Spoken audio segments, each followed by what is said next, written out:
নমস্কার, কেমন আছো তোমরা? আশা করি তোমরা ভালো আছো, সুস্থ আছো। আর আমরাও ভালো আছি। তো এখন বাজে সকাল 6:30। তো এখন থেকে আমার ব্লগটা শুরু করলাম। তো চলো আর গুড মর্নিং জানাই সকলকে।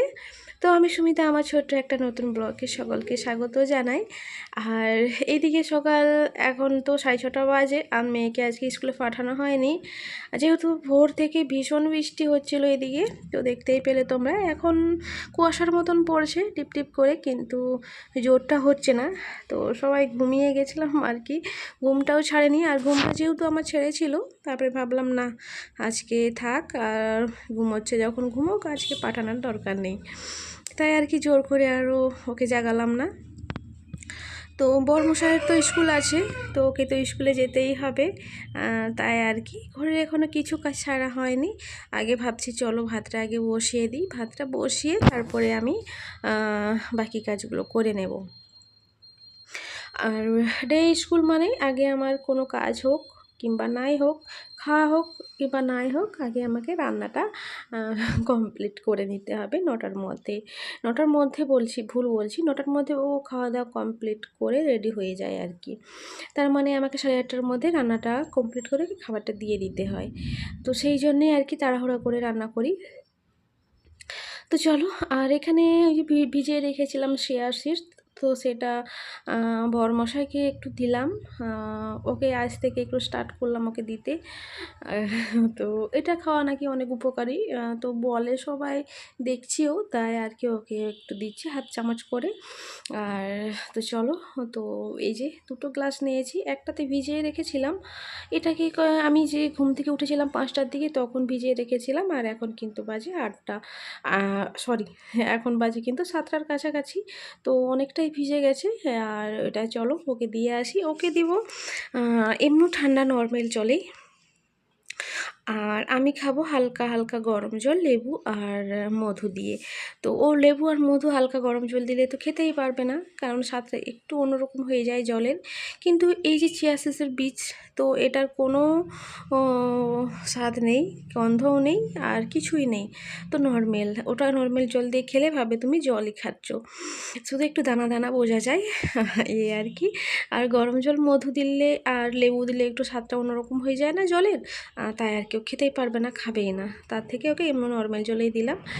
আর মধু আমার প্রায় একটুও শেষ হয়ে গেছে, আর একটু আছে, মনে হয় আজকের দিনটাই হবে এই আর কি। তাও দেখছি আবার ধারে ধারে পিঁমড়াগুলোও লেগে গেছে। তো পিঁমড়া তো উৎপাত, এই যে বর্ষাকাল আরও বেশি পিঁমড়া মানে পিঁপড়ে বেরায় আর কি। তো যাই হোক, এখানে গরম জল মধু দিয়ে দিয়েছি, আর এই যে হাফ লেবুর রস চিপে চিপে দিয়ে দিচ্ছি। তো মানে এত স্বাদটা একটু অন্যরকম হয়ে যায়, আমারও ভালো লাগে না খেতে। তো যাই হোক, আমারটা বানিয়ে একধারে রাখলাম সাইডে। আর এখন মেয়েকে একটু হরলিক্স গুলিয়ে দিলাম, তো মেয়ে খেলো। আর এখন বরমশাই খেয়ে নিয়েছে, এখন আমার পালা। তো চলো আমিও ঝটপট করে খাওয়া দাওয়া করে তারপরে আমি সবজি কাটতে বসে গেছি। সবজি বলতে সবজি তো কিছুই নেই সেরকম, আছে কুমড়ো, তো কুমড়ো আমার একদম খেতে ইচ্ছে করছে না। আর আছে হলো ঢ্যাঁড়স, তো ঢ্যাঁড়সের ঝাল করবো আর কি, আলু টমেটো এসব দিয়ে। তো ঝাল করে নেব আর কি। কড়াইয়ের মধ্যে তেল দিয়ে, তো পাঁচ ফোড়ন দিইনি, দিয়েছিলাম গোটা জিরে, আর দিয়েছিলাম কাঁচা লঙ্কা আর পেঁয়াজ। আর লম্বা লম্বা করে ঢেঁড়সগুলো কেটেছি, আর লম্বা লম্বা করে আলুও কেটেছি। তো এটাকে একটু ভালোভাবে ভাজা ভাজা করে নেব, করে তারপরে দিয়ে দিচ্ছি একটা টমেটো। আর টমেটো দিয়ে এটাকে ঢাকা চাপা দিয়ে ভালোভাবে ভাজা করব, নয়তো ঢেঁড়সের একটা কেমন গন্ধ একটা থাকে না, একটু ভালো করে না ভাজা করলেও ভালো লাগে না। তো এখানে সমস্ত মশলা বলতে সর্ষে বাটা দিইনি, জিরের গুঁড়ো, ধনের গুঁড়ো আর হলুদ গুঁড়ো দিয়েছি। আর যেহেতু কাঁচা লঙ্কা 4-5টা দিয়েছি, তাই আর কি আর লঙ্কাটা দিলাম না। তো এর মধ্যে একটু জল লাগবে, অল্প করে জল দিয়ে এটাকে ঢাকা চাপা দিয়ে রান্না করে নেব। আর এদিকে সবজি রান্নাটা আমার হয়ে গেছে, আর এদিকে মাছের ঝোলটাও আমি করে নিয়েছি, তো টমেটো দিয়ে আর সব গুঁড়ো মশলা দিয়ে মাছটাকে ঝাল করে নিলাম। আর অনেকটাই মানে লেট হয়ে গেছে, আর ও স্নান করতে চলে গেছে, আর দেখছি স্নানও ওর কমপ্লিট। আর এদিকে আমার রান্না এখনও হয়নি। আর এদিকে আবার উচ্ছে আলু বসিয়েছি, তো সরি উচ্ছে আলু কেটেছি, সেটাকে ভাজা করব, ঠিক আছে। তো তরকারিটা যা করে নামিয়ে দিয়ে আমি উচ্ছে আলুটা ভাজা করতে দিয়েছিলাম। আর তো উচ্ছে আলুটা মানে ও রেডি হতে হতে ওর মানে ওর কাজকর্মগুলো করতে করতেই আর আমার উচ্ছে ভাজাটা আমি করে নিয়েছি। মানে ও খেতে আগে ওকে খেতে দিয়ে তারপর উচ্ছে ভাজাটা ওকে একটু পরে দিলাম আর কি ভাজা হতে। আর এদিকে রান্নাঘরের কত বাসন ছিল, মানে যা সকাল থেকে রান্না করছি কালকে খেয়েছিলাম সেইগুলো সমস্ত বেসিন ভর্তি হয়ে গেছিলো, নিচে আছে। তো সেইগুলো আমি ঝটপট করে যে ধুয়ে নিয়েছি, কড়াই খুন্তি যা ছিল সমস্ত কিছু ঘষে ঘষে পরিষ্কার করে আর করে নিচ্ছি আর কি। তো চলো ভিডিওটা তোমরা তাহলে দেখতে থাকো, আমি রান্নাঘরটা ক্লিন করে নিই।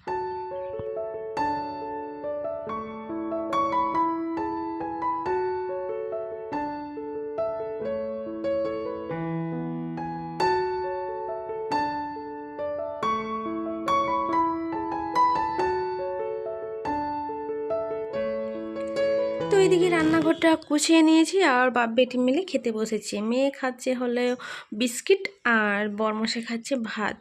আর এদিকে বরমশাই খাওয়া দাওয়া করে চলে গেছে অফিসে, আর এদিকে মেয়ে আমার খেলা করছে আর আমি এদিকে স্নান করে নিয়েছি। ঘরটা একটু মুছলাম, ঝাঁটানোর পর ঘরটা মুছে টুছে তারপরে আমি স্নানটা করলাম আর কি।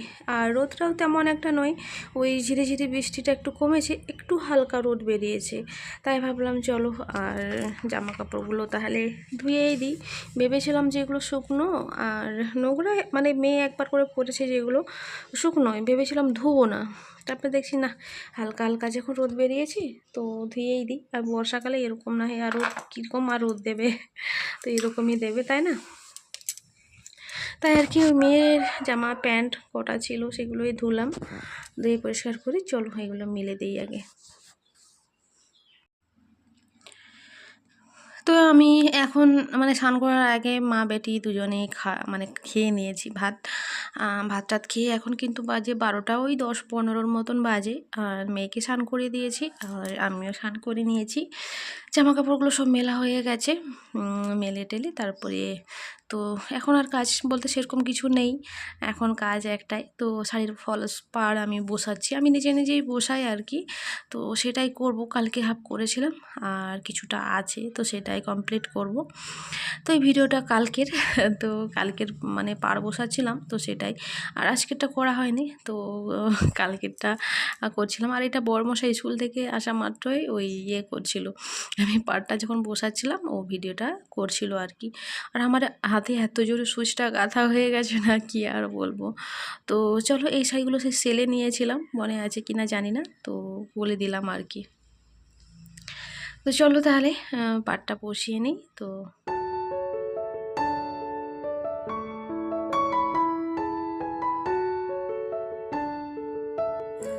আজ তো সারাদিনই জমজমিয়ে বৃষ্টি হচ্ছে, এই যে সারাদিন বলতে বিকেল থেকে, সারাদিন তো মেঘলা করে রেখেছিল, বিকেল থেকে বৃষ্টি হচ্ছে। আর ও গেল বাজারে একটু মাংস নিয়ে আসতে, তখন বৃষ্টিটা হচ্ছিল না, আর এখন দেখো ও যেতেই বৃষ্টি আরম্ভ হয়ে গেছে। তো ছাতাটা নিয়ে গেছে না নিয়ে যায়নি সেটাও জানি না, আমরা তো একটু গ্রামের দিকে গেছিলাম। তো যাই হোক বৃষ্টি থামানো হয়ে আসবে, আর বৃষ্টি পড়ছে। ও ওই সরো সরো, বৃষ্টি বৃষ্টি, সরো সরো সরো সরো, এখানে দরজা গায়ে বসতে যাবে না, দরজা গায়ে সন্ধ্যা দিয়ে দরজা গায়ে বসতে নেই, সরো সরো সরো সরো সরো, গরম না গরম পাখা চলে বস, জলের জলের ফোঁটা পড়ছে সেখানে পা ঝুলে বস, ঠান্ডা লেগে গেলে পড়তে বস, এই হচ্ছে ব্যাপার।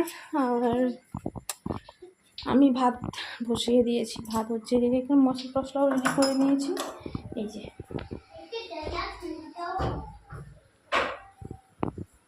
আর দিয়ে হচ্ছে ভাত, চলো মশলাগুলো বেটে বাটে। না না না না, এখন বর্ষাকালে জানালা খুলতে নেই, অনেক কিছু জানালা জানালা ঢুকে যাবে, থাক, এই হচ্ছে ব্যাপার। তো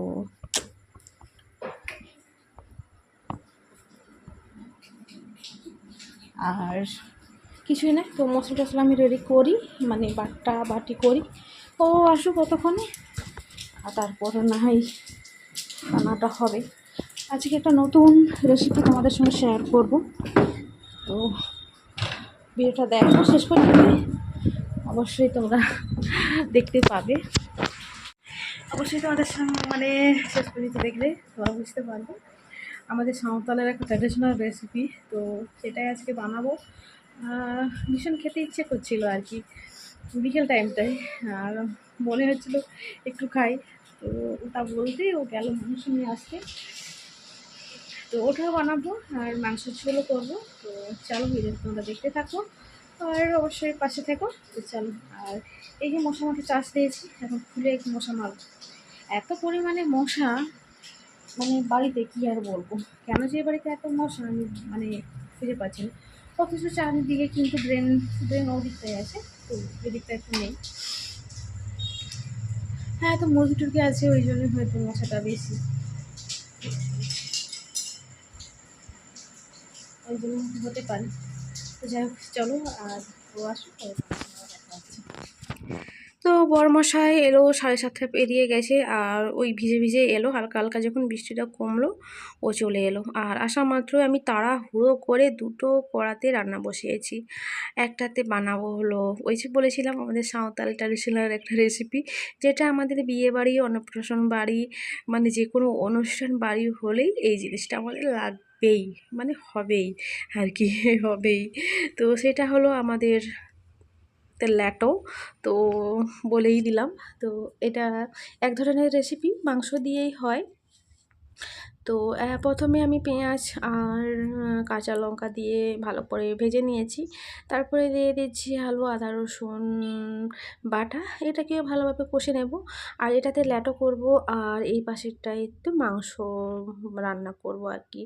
যেহেতু দেরিও হয়ে গেছে, মেয়ের ঘুমও পাচ্ছে, দুপুরে ঘুমায়নি না, তাই এতবেলা ঘুম পাচ্ছে, তাই আর কি দুটোতে লেগেছি। আজকে মা দুর্গা হয়ে গেছি গো। তো দুধারে রান্না করছি। তো যাই হোক, এখানে এই যে এই ল্যাটোতে না ছোট্ট ছোট্ট করে মাংস কাটে রান্না করতে হয়, বড় বড় মাংস ভালো লাগে না, ঠিক আছে। তো এর মধ্যে আবার চামড়া, কচকচি, ঠ্যাং, মানে মুরগির যে ঠ্যাং হয় সেগুলো ছোটো ছোটো করে কেটে করলে আরও বেশ খেতে মজা লাগে। আর এখানে হয়েছে আরেক কাণ্ড, আর আমি মাংসটা ছোটো ছোটো করে কাটছিলাম, বড়মশাইকে বলেছিলাম তুমি তাহলে মশলাটা একটু দেখো ও কী করেছে। এই মশলাটা ঠিকই আছে, আর মাংস ঝোলের জন্য যে মশলাটা করবো ভেবেছিলাম সেটা পেঁয়াজ একেবারেই সেই কালির মতন পুড়ে ছাই হয়ে গেছিলো, ঠিক আছে। সেগুলো কিছু কিছু বাদ দিয়ে তারপরে আবার এই যে রান্না করছি, পুরো আজকে তরকারিটা কালো দেখাচ্ছে, ঠিক আছে। আর ল্যাটোর জন্য মেন জিনিসটা যে লাগবে সেটা হলো চালের গুঁড়ো। এটা বেটে দিলেও ভালো লাগে, মানে চাল ভিজিয়ে রেখে বেটে দিলেও ভালো লাগে। এমনি মানে আধা আধা ভাঙা চাল মানে ভিজিয়ে রেখে একটু আধা আধা বেটে দিলেও সেটাও ভালো লাগে। আর এটা আমার মেশিনে গুঁড়ো করা চালের গুঁড়ো। তো সেটাই এখন জলের মধ্যে গুলে আমি দিয়ে দিচ্ছি। একেবারেই অল্প করেই দেবো, নয়তো মোটা হয়ে যাবে, আর বেশি মোটা হয়ে যাবে। আর আমরা যেহেতু 3 জনই খাবো, তাই বেশি আর করবো না আর কি, অল্প করেই করছি। তো এটা আমার যে কোনো অনুষ্ঠান বাড়িতে, আমাদের সাঁওতালদের বাড়িতে তোমরা পেয়ে যাবে ইজিলি পেয়ে যাবে, কোনো ব্যাপার না। আর খেতেও ভীষণ টেস্টি হয়। আর তোমরা যদি কেউ রেসিপি চাও অবশ্যই বলো, তোমাদেরকে একদিন ভালোভাবে দেখিয়ে দেবো আর বলে দেবো। কারণ এখন দেখানো সম্ভব হচ্ছে না আর বলাও সম্ভব হচ্ছে না, কারণ আমি এত তাড়াহুড়োর মধ্যে রান্না করছিলাম। আর এই দেখো, আমি যে এক হাতে ক্যামেরা মানে ফোনটা ধরে ভিডিও করব, তাও তো হচ্ছে না। আমার কড়াইটা খালি মানে ঘূর্ণিঝড়ের মতন ঘুরেই যাচ্ছে ঘুরেই যাচ্ছে, এই দেখো, দেখলেই তোমরা বুঝতে পারবে। আর এক হাতে কড়াইটাকে না ধরলে না এটা ঘাঁটা যাবে না, এটাকে একটু ভালোভাবে ঘাঁটতে হবে, নয়তো ভেতরে ভেতরে একটু কাঁচা কাঁচা রয়ে যাবে। চালের গুঁড়ো যেহেতু দিলে একটু আঠা আঠা টাইপের হয়ে যায় না। তো চলো, এটাকে আমি এক হাতে ধরে ভালোভাবে এটাকে আগে মাখিয়ে নিই আর কি। আর এদিকে মাংস কষাটা হচ্ছে, মাংসর মধ্যেও আমি সমস্ত মশলা দিয়ে দিয়েছি। মশলা টশলা দিয়ে তারপর এটাকে কষে নিচ্ছি, ঠিক আছে। কষলে পুরো আজকে না চিলি চিকেনের মতন দেখাচ্ছে, জানো, মনে হচ্ছে যে চিলি চিকেন বানাচ্ছি সোয়া সস টস দিয়ে। কিন্তু না, মানে তরকারিটা একটু কালচে হয়ে গেছে, যেহেতু পেঁয়াজগুলো আমার পুড়ে গেছিলো, তাই আর কি। তো কিছু ব্যাপার না, তো চলো আমাদের ল্যাটো কমপ্লিট, এবার আমরা খাবো। আর এখানে আমার মেয়ে ভিডিও করে দিচ্ছে আর আমি এটা বাড়ছি। তো এক্ষুনি নামিয়ে নিয়ে এসেছি, ভীষণ গরম। তো এই যে ওদেরকে দেবো থালায়, আমি খাবো বাটিয়ে। তো মানে অনেকক্ষণ থেকে খেতে ইচ্ছা হচ্ছিল। তো চলো তাহলে আজ ভিডিওটা এখানেই শেষ করছি। ভিডিওটা কেমন হয়েছে অবশ্যই তোমরা কমেন্টে জানিও। আর ভিডিওটা ভালো লাগলে একটা লাইক দিয়ে যেও, আর আমার পাশে থেকো, তোমরা সবাই আমার পাশে থেকো। আর এদিকে আমরা এগুলো খেতে থাকি। তো তারপরে তরকারিটা হচ্ছে, তরকারিতে আমি জল দিয়ে এসে একটু ফুটাচ্ছি, তারপর তরকারি হয়ে গেলে ভাত খাবো। তো চলো তাহলে আবার দেখা হচ্ছে তোমাদের সঙ্গে নতুন একটা ব্লগ নিয়ে। ততক্ষণ পর্যন্ত